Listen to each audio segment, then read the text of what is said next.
এক প্লেট বিরিয়ানি খাওয়ার পর যদি এক হাঁড়ি রসগোল্লা খাওয়া যেত, তবে বুঝি আমার ক্ষুধা মিটতো। সেই যে 2 প্লেট ভাত খেয়েছি, তারপর 19 মিনিট ধরে ফোন টিপছি। ক্ষুধা তো একটু লাগবে। সারাদিন তো কোনো কাজকর্ম নেই, শুধু খাওয়া আর ফোন দেখা। বাড়ির আশেপাশে খুঁজে একটু শাকসবজি তুলে এনে রান্না করলে তো আর টাকা খরচ করে শাকসবজি কিনতে হয় না। কি কি বললে তুমি? আমাকে কি না এখন পাড়া ঘুরে ঘুরে শাকসবজি খুঁজে বেড়াতে হবে? কি এমন বাজার যার জন্য এত কথা শোনাচ্ছ?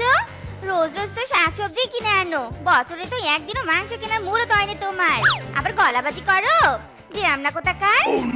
এই বউ, এই খবরদার, আর যাই বলে গালি দাও না কেন। খবরদার, আমাকে ঢ্যামনা বলবে না। কেন কেন? ঢ্যামনা বললে কি করবে শুনি? মারবে মারবে তুমি আমাকে? মারা তো দূরে থাক, একবার ছুঁয়ে দেখো খালি, সাহস থাকলে ছুঁয়ে দেখো বলছি। তুমি আমার সাহস দেখবে? সাহস? আমি তোমাকে ছুঁয়ে দেখতে পারবো না, তবে দেখো আমার সাহস আমি কি করতে পারি, দেখো। তুমি ভুল বুঝো না বউ, আমি তোমায় কিছু করব না। ওভাবে কথা বলা উচিত হয়নি, তুমি আমাকে ক্ষমা করে দাও। ক্ষমা? তোর কোনো ক্ষমা নেই। তুই আমার সাথে দুর্ব্যবহার করেছিস, তোকে তো শাস্তি পেতেই হবে। সে যে শাস্তি দেবার দাও, তার আগে তুমি রান্না করে খেতে দাও। সকালে রান্না করা সব খাবার তুমি একাই খেয়ে ফেলেছো, আর খেতে না পেয়ে খোদায় আমার পেট জ্বলছে। জ্বলুক, সাথে তোমার পেট ব্যথা হোক, তবু আজ এই বাড়িতে রান্না হবে না, আর এটাই তোমার শাস্তি। তোমাকে না কতবার বলেছি এসব 2 পয়সার গিফট আনবে না? আমি কি ছোট বাচ্চা যে আমাকে তুমি 2 পয়সার লজেন্স দিয়ে ভোলাবে? শোনো, তোমাকে আগেও বলেছি, এখনো বলছি, যদি তুমি আমাকে আইফোন গিফট করতে পারো তবে আমি তোমার সাথে রিলেশন রাখবো, আর যদি না পারো তবে তোমার সাথে ব্রেকআপ মানে ব্রেকআপ। আরে আরে, আমার কথাটা তো শুনবে। আরে যাচ্ছ কোথায়? আমার কথা শোনো। যেও নে, যেও নে, প্লিজ যেও নে। প্রেমের আগুনে, প্রেমের আগুনে, প্রেমের আগুনে জ্বলে গেলাম সজনী গো, সে আগুন চোখে দেখলাম না। সজনী গো, সে আগুন চোখে দেখলাম না। পিরিতি পিরিতি পিরিতি পিরিতি পিরিতি রীতি নীতি শেখাও সজনী গো, পিরিতি আজও শিখলাম না। সজনী গো।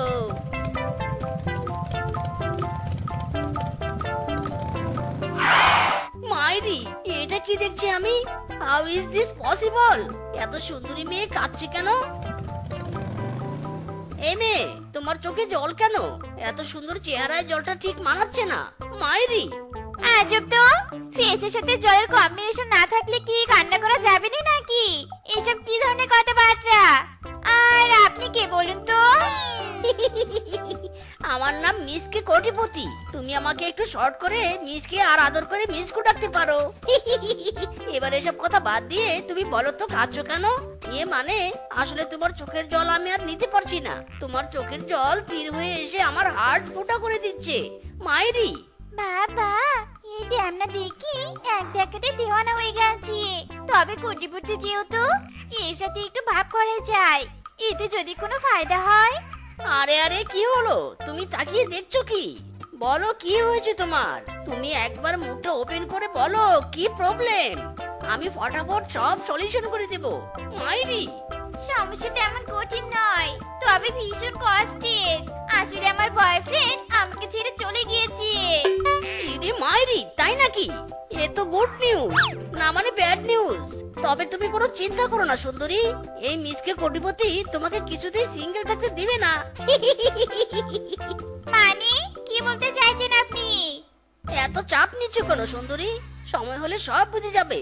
এখন আমার সাথে চলো তো, পিৎজা খাবো আর তোমার দুঃখ দূর করব। লেটস কাম সুন্দরী।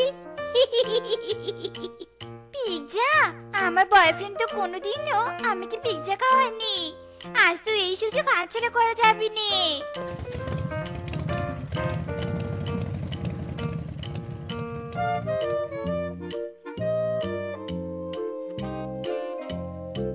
আহারে, আমার বাইকটার কি হাল করেছে। বাইকের স্কিনে 3 ইঞ্চি ধুলা জন্মেছে। ইস, আমার বাইকটা কতই না কষ্ট পেয়েছে। মিসকে, তুই কি কখনো পশু হবি না? তোর চোখের সামনে আমি বাইকটাতে অ্যালোভেরা জেল দিয়েছিলাম, আর তুই কি না কয়েক ঘন্টায় বাইকটাকে আধমরা বানিয়ে দিলি। এই গাট্টু বানর, এত বক বক করিস কেন? সকাল সকাল ঠিকই 1000 টাকা গুনে নিয়েছিস। এখন তো বাইকের ময়লা পরিষ্কার করতেই হবে। বন্ধু হয়ে তো বাইকটাও ফ্রিতে দিসনি, তবে 1000 টাকা যাক। আমি যে মেয়ে পটাতে পেরেছি তাতেই খুশি। বলিস কি, তুই সত্যি সত্যি আরো একটা মেয়ে পটিয়েছিস? কি করে ভাই, তুই কিভাবে আবার মেয়ে পটালি বলতো? পিজ্জা খাইয়ে কটা দিন যেতে দে বন্ধু। সামনে পিছনে ডানে বায়ে সব জায়গায় মেয়ে নিয়ে ঘুরবো। আমায় নিয়ে টানাটানি, রটির কথা রকমারি। সবাই বলে বলে রে আমি নাকি মেকআপ সুন্দরী। হাই, আমি নাকি মেকআপ সুন্দরী। হাই হাই, ये क्या हो गया? আমার এত দামি লিপস্টিকটা এভাবে ভেঙে গেল। গত সপ্তাহেই তো কতগুলো টাকা দিয়ে লিপস্টিকটা কিনলাম। কি হয়েছে রে টিনা, তুই এভাবে কাঁদছিস কেন? কি রে টিনা বল, কারোর সাথে ঝগড়া হয়েছে নাকি? আমার লিপস্টিকটা ভেঙে গেছে মা। লিপস্টিক ছাড়া আমি সাজবো কি করে? লিপস্টিক যে মেকআপের গুরুত্বপূর্ণ পার্ট। তুমি আমাকে 200 টাকা দাও না মা, নতুন লিপস্টিক কিনবো। কি বললি হারামজাদি, এখন আবার 200 টাকা দরকার? মা হলো ভিখারি আর মেয়ে হলো মেকআপ সুন্দরী। যা দূর হ হারামজাদি।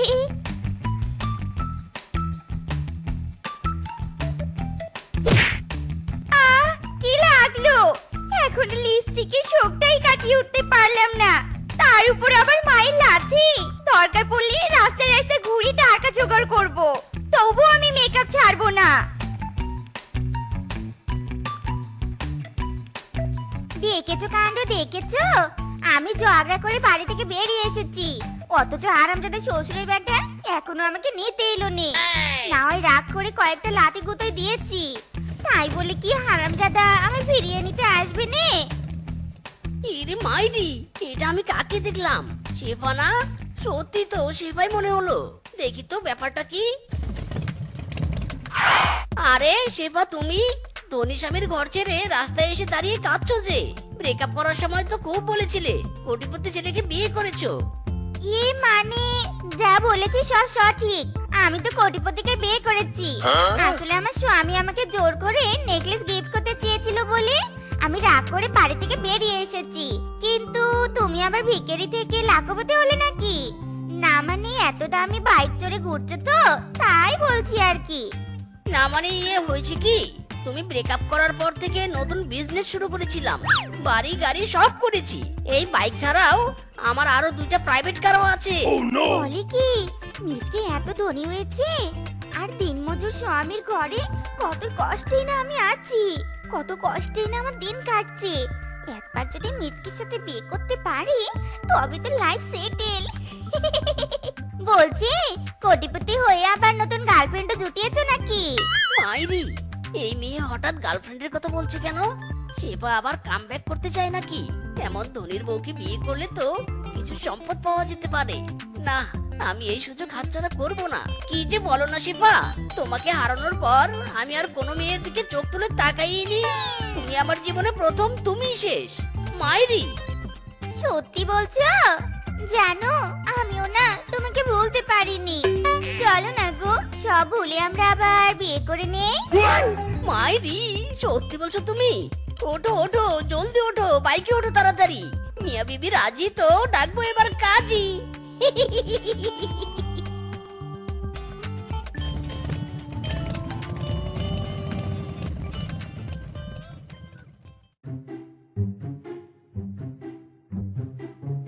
দেখেছো কাণ্ড, প্রেম করেছি এখন 1 মাসও হয়নি, তাতে আমাকে অবহেলা করছো।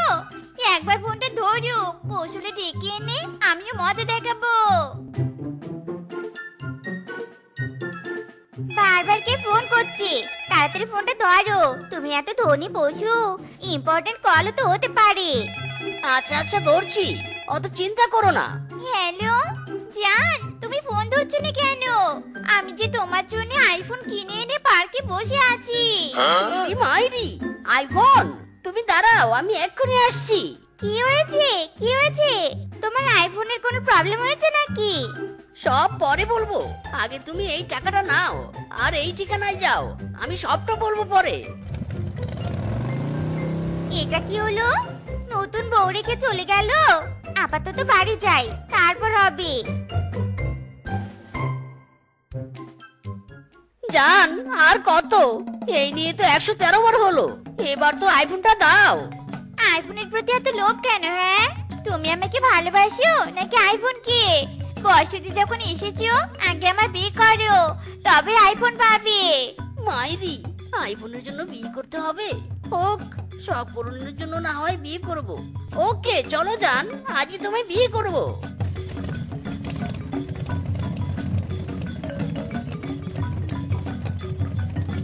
আমার সাথে বেইমানি? 1 ঘন্টার কথা বলে 5 ঘন্টার জন্য বাইক নিয়ে উধাও। একবার ধরতে পেলে রক্ষে রাখবো না। এই তো পেয়েছি, জানতাম এই পথ দিয়ে বাড়িতে ফিরবে। এই শালা, এই থাম থাম বলছি, থাম। মাইরি, এই বুঝি প্রেস্টিজ পাঞ্চার হয়? এখনো তো আইফোন পেলাম না। যে করে হোক ব্যাপারটা সামলাতে হবে। বন্ধু বানর, প্লিজ থাম, বউটাকে আগে বাড়ি পাঠাই। রূপা, এই নাও টাকা আর অ্যাড্রেস, তুমি চলে যাও, আমি ইম্পর্টেন্ট কাজটা সেরে আসছি। এখন আবার কি ইম্পর্টেন্ট কাজ? যাই আগে বাড়িতে, তারপর হবে।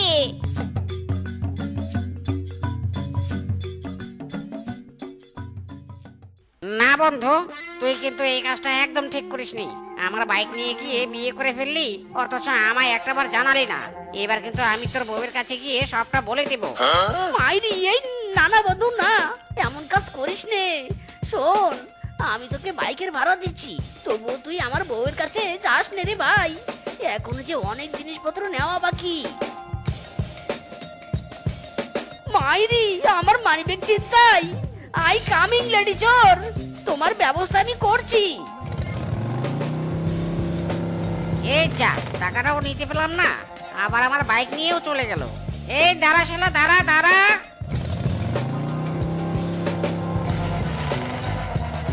হায় হায়, আপনি আমার কি সর্বনাশ করলেন? আপনি আমার ছুঁয়েছেন কেন? এবার আমাকে বিয়ে করতে হবে। ইরে মাইরি, এই মেয়ে বলে কি আমি তোমাকে বিয়ে করবো মানে? কখনো না। কি? আমাকে ছুঁয়ে আবার বিয়ে করবেন না? তবে আপনার নামে আমি নারী নির্যাতনের মামলা দিব। এবার বলেন বিয়ে করবেন কি না? এই না না না, মামলা দিতে হবে না, চলো কাজী অফিসে, তোমাকে বিয়ে করব। যাক বাবা, বিয়েটা তবে হচ্ছে। ভাগ্যিস কৌশলে ওই ব্যাটাকে ফাঁসিয়েছি। এবার স্বামীর টাকায় সুখী দিন কাটাবো আর মেকআপ করব।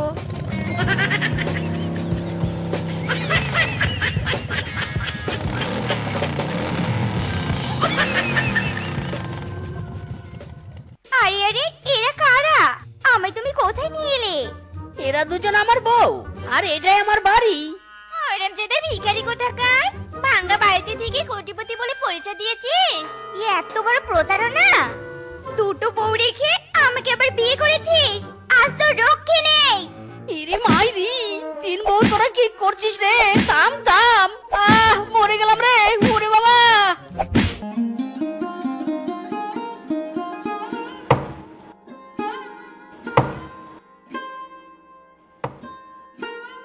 কি ব্যাপার বল্টু, হলো তোর? দুটো বাঁশ লাগবে কিন্তু। আমি তো একটা বাঁশ কেটেছি ভাই, কিন্তু কিছুতেই বাঁশটা টেনে বের করতে পারছি না, তাই এই বাঁশটা কাটতে এলাম। পারবি কি করে ভাই? বাবা হারানোর শোকে তো তোর মনের শক্তির সাথে সাথে শরীরের শক্তিও কমে গেছে। শোক যে মানুষকে শেষ করে দেয়। এমন কেন হলো ভাই? আমি তো এখনো কলেজের পাঠ ঢুকিয়ে উঠলাম না, তাতেই বাবা আমাদের ছেড়ে চলে গেল। এবার মা আর ছোট বোনটাকে নিয়ে আমি কি করব? চাকরিও তো এখন করতে পারবো না। কাঁদিস না ভাই, কাঁদিস না। জন্ম মৃত্যু সবকিছু সৃষ্টিকর্তার ইচ্ছিতে হয়, কে কখন চলে যাবে কেউ বলতে পারে না। কাঁদিস না ভাই আমার, এখন যে সব দায়িত্ব তোর, এমনকি চাচাকে কবর দেওয়ার দায়িত্বও তোর। আমি দোয়া করি তুই যোগ্য ছেলে হিসেবে সব দায়িত্ব পালন করবি। নে এবার বাসগুলো টেনে বের করি।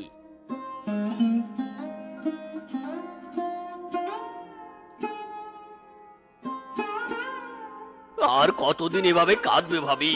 যা হবার সেটা তো হয়ে গেছে, এবার নিজের মনকে শান্ত করো। স্বামী হারানোর বেদনা কি এত সহজে ভোলা যায়? বিধবা হয়ে বেঁচে থাকাছে খুব বেশি কষ্টের।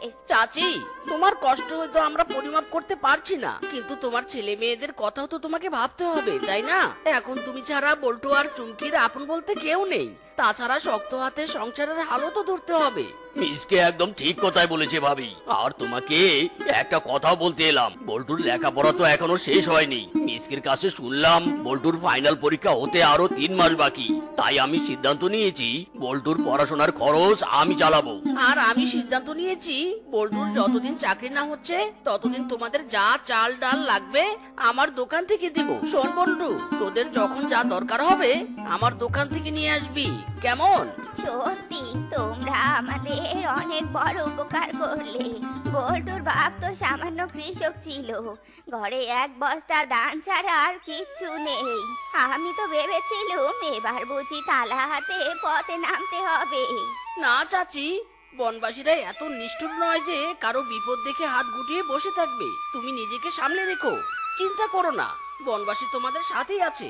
যাকগে চাচি, আমরা এখন আসি, আমায় আবার দোকানে বসতে হবে। বাগমামা নাকি কোনো বিচারে যাবে। ও হ্যাঁ হ্যাঁ হ্যাঁ, ভালো কথাই তো মনে করে দিয়েছিস।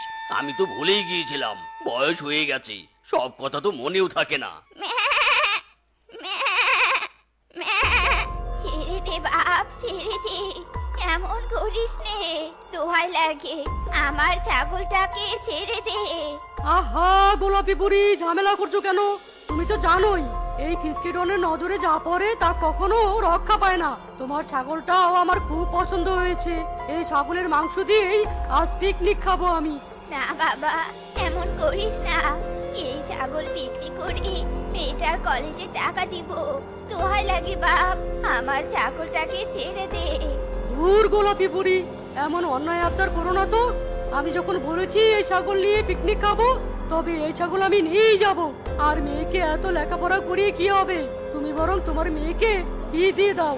আর পাত্র হিসাবে আমি তো মন্দ নই।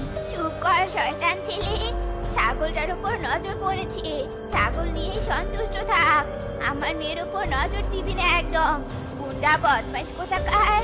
কি কি বললে তুমি গোলাপি বুড়ি? আমাকে অপমান করলে? তোমার ছাগল তো রক্ষা পাবেই না, আবার দেখবো তোমার মেয়ে কি করে লেখাপড়া করে।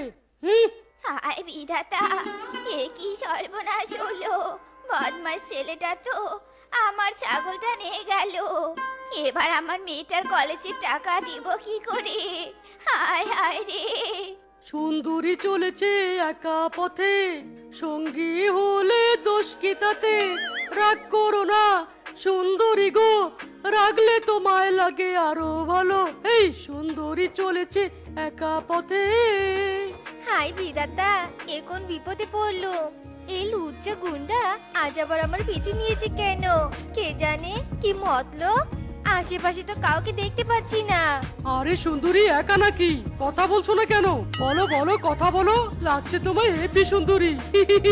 কিন্তু এত সুন্দর পা নিয়ে তুমি রোদে হেঁটে যাচ্ছ? আমার বাইকে ওঠো সুন্দরী, আমি তোমায় পৌঁছে দিচ্ছি। না না, আপনাকে কষ্ট করতে হবে না, আমি হেঁটে চলে যেতে পারবো। আর একটু হলেই তো আমি কলেজে পৌঁছে যাব। আহা লজ্জা পাচ্ছ কেন? এসো তো, জলদি বাইকে ওঠো, আমি তোমাকে পৌঁছে দেবো। ওঠো বলছি সুন্দরী, জলদি ওঠো। আরে আরে করছেন কি? ছাড়ুন ছাড়ুন বলছি, আমাকে ছাড়ুন, আমি যাব না আপনার সাথে, বাঁচাও। বাবা, সারটা তো বেশ বড়ই। এই বনে এত বড় সার আছে, আগে তো কখনো খেয়াল করিনি। এই সার বিক্রি করলে নিশ্চয়ই অনেক টাকা পাওয়া যাবে, আর জমিয়ে কয়েকদিন লাল পানি খাওয়া যাবে। একি ভাই পিসকে, তুই আমার সারটা নিলি কেন? এখনো তো এর খাওয়া শেষ হয়নি। আর ঘাস খেতে হবে না, যা খেয়েছে তাতেই এই সারের দাম অনেক পাওয়া যাবে। এবার শুধু সারটাকে হাটে নিয়ে যেতে হবে। মানে কি? আমি তো এই সার দিয়ে হাল চাষ করি, আমি তো এই সার বিক্রি করব না। সার নিয়ে তো হাটে যাওয়ারও দরকার নেই। দরকার আছে কিনা সেটা তো আমি বুঝবো। আর তোমাকে সার বিক্রি করতে বলেছে কে? হ্যাঁ, সার তো আমি বিক্রি করব। বদমাস গুন্ডাটা আজ আবার কিংকং দাদার গরুর উপর নজর দিয়েছে। যে করেই হোক গরুটাকে রক্ষা করতেই হবে। আইডিয়া! ওরে বাবা রে, ওরে মা বাবারে গেলুম রে। আহ পিঠের চাল চামড়া বুঝি উঠে গেল রে। ওরে বাবা। অসহায় পশুদের উপর জুলুম করা, এই যে এবার বোঝ মজা শয়তান গুন্ডা। ভাই আজ দোকানে কোনো বেচা বিক্রি হয়নি, একটা টাকাও পাইনি এখন পর্যন্ত। এখন চাঁদা দিতে পারবো না ভাই। চাঁদা দিতে পারবি না মানে? মস্করা করিস তুই আমার সাথে? আমি তো টাকা না নিয়ে যাব না। তুই কি ভালোই ভালোই টাকা দিবি নাকি? না ভাই, দয়া করে তুমি আমার কোনো ক্ষতি করোনি, আমি কালই সব টাকা দিব। হুম। আমার ডিকশনারিতে তো কাল বলে কোনো শব্দ নেই। হয় আজই টাকা দে, নয়তো তোর দোকান আর দোকানের অবস্থায় থাকবে না। না ভাই, এমনটা করোনি, ছোট বাচ্চাটাকে নিয়ে তবে পথে বসতে হবে। দোয়াই লাগে, এমনটা করোনি ভাই, করোনি। বুঝেছি, সোজা আঙ্গুলে কাজ হবে না, এবার আঙ্গুল বেঁকিয়ে অন্য কৌশল অবলম্বন করতে হবে। খবরদার আর এক পাও এগোবে নে। এই বনবাসী তোমার অনেক জুলুম সহ্য করেছে, তবে আর নয়। আর আপনারা কি এখনো চেয়ে চেয়ে দেখবেন একটা অসহায় মহিলার উপর জুলুম হচ্ছে, আর আপনারা হাত গুটিয়ে বসে আছেন? আর কত সহ্য করবেন? এবার জুলুমকারীকে শিক্ষা দেওয়া উচিত। আসুন সবাই এক হই, বন থেকে বিতাড়িত করি এই জুলুমকারীকে। আমি আজ তোমার সাথে বোন। এই ধরো সবাই। বাবা গো বাবা, সেই ভয়ঙ্কর স্মৃতি আর পিছু ছাড়ছে না। ভাগ্যিস এই বনে মামা বাড়িতে এসে গা ঢাকা দিয়ে আছি। মামি, কি হয়েছে? তুমি কাঁদছো কেন? বাবা পিচকে, তোর মামা যে আর নেই। তোর মামা যে আমাদের সবাইকে ছেড়ে চলে গেছে, চলে গেছে। মামি, এসব কি কথা বলছো? মামা! কয়েক মাস আগেই বিয়ে করেছি, এত তাড়াতাড়ি বউটা আমাকে ছেড়ে চলে যাবে কখনো কল্পনাও করতে পারিনি। বউটা যে 7 দিনের জ্বরে পরবারে চলে যাবে কে জানতো। কেঁদো না বানর ভাই, আপনজন হারানোর বেদনা খুব ভয়াবহ হলেও আমাদের যে কিচ্ছু করার নেই, সব মেনে নিতে হয়। জন্ম মৃত্যু যে সব সৃষ্টিকর্তার হাতে। বাবা, বাঁশ কাটার তো হুড়ুহুড়ি লেগে গেছে একেবারে। বলছি, বাঁশ যে কাটছিস আমাকে একবারও বলেছিস নাকি? আমার অনুমতি নিয়েছিস? সে কি কথা বলছো ফিসকে ভাই? কবরস্থানের বাঁশঝাড়ের বাঁশ কাটার জন্য তোমার অনুমতি নিতে হবে কেন? তুমি কে? আমি কে? আমি মোরলের ভাগ্নে, আর মোরলের মৃত্যুর পর এই বনের মোরলের দায়িত্বে আছি। এরপর থেকে এই বনে যদি একটা পাতাও পড়ে তবুও আমার অনুমতি নিতে হবে, কথাটা মাথায় রাখিস। ফিসকে ভাই আমার, তুই তো শুনবি সব। এখন আর বাধা দিস না, দুটো বাঁশ কাটতে দে, বউটার শেষ কাজ করতে দাও। নিশ্চয়ই কাটতে দিব, তার আগে তো বাঁশের দাম দিতে হবে। দুটো বাঁশ 1000 টাকা। আগে টাকা দে, পরে বাঁশ কাট। এ কেমন কথা বলছো ফিসকে ভাই? কবরস্থানের বাঁশঝাড় সবার জন্য উন্মুক্ত, আর তুমি কিনা টাকা দাবি করছো? এটা তো অন্যায়, আর আমি থাকতে কোনো অন্যায় হতে দেব না। কি বললি তুই? আমার মুখে মুখে তর্ক করছিস? তুই কি আমাকে ন্যায় অন্যায় শেখাবি নাকি? হ্যাঁ, আমার মামার টাকায় লেখাপড়া করে তুই আমাকে জ্ঞান দিচ্ছিস? আজ আর তো রক্ষে রাখবো না রে। আরে আরে, এটা কি হলো? ফিসকে, তুই কি করছিস? এটা থাম থাম থাম বলছি, ছেড়ে দে বলছি, ছেড়ে দে। ফিসকে, এ কি করছিস? ছাড় বলছি। এটা কেমন কথা বলো তো মামি? ফিসকে কেন বল্টুকে এভাবে মারলো? কেন মারলো? বাঘ মামা তো নিজেই বনবাসীর জন্য কবরস্থানের বাঁশঝাড় উন্মুক্ত করে দিয়েছিল, তবে ফিসকে কেন বাঁশ কাটার জন্য টাকা নিচ্ছে? ফিসকে কি কবরস্থানের বাঁশঝাড়ের বাঁশ দিয়ে ব্যবসা শুরু করেছে নাকি? হ্যাঁ বাবা, আমি তো এসব ব্যাপারে কিছু জানি নে। ফিজকে তো কিছুই বলেনি। ফিজকে যে এসব করে বেড়াচ্ছে তাও তো আমি জানতুম নে, কিন্তু ফিজকে তো অন্যায় করেছে, আর এই অন্যায়ের শাস্তি তো ফিজকে পেতেই হবে। আর অন্যায় যেহেতু তোদের সাথে করেছে, শাস্তিটা তোরাই দিবি, আমার কোনো আপত্তি নেই। আহ, কি শান্তি! আমি যে আবার আগের মতো জীবনযাপন করতে পারবো সেটা কখনো ভাবিনি। ওই বন থেকে তাড়িয়েছে তো কি হয়েছে, এই বনে রাজত্ব করব। এই বিচকে, এই তুই চুপি চুপি বাঁশ কাটছিস কেন? তুই আমাকে এই ব্যাপারে বলিসনি, আবার বাঁশের দামও দিসনি। এটা কেমন কথা? হ্যাঁ মাইরি, তোকে এসব বলবো কেন? আর টাকাই বা দিব কেন? এই বাঁশঝাড় পুরো বনবাসীর, এখানে টাকা চাওয়ার তুই কে? হ্যাঁ, কি তোর এত বড় সাহস? তুই আমার সাথে গলা উঁচু করে কথা বলিস? তবে রে, তুই আমাকে মারবি? মারবি তুই আমাকে? তার আগে তুই তোর পাপের শাস্তি পাবি। এই ধরো ওকে, সবাই ধরো। তো বন্ধুরা, আমাদের আজকের এই গল্পটি তোমাদের কাছে কেমন লেগেছে তা কমেন্টে জানাতে ভুলো না কিন্তু।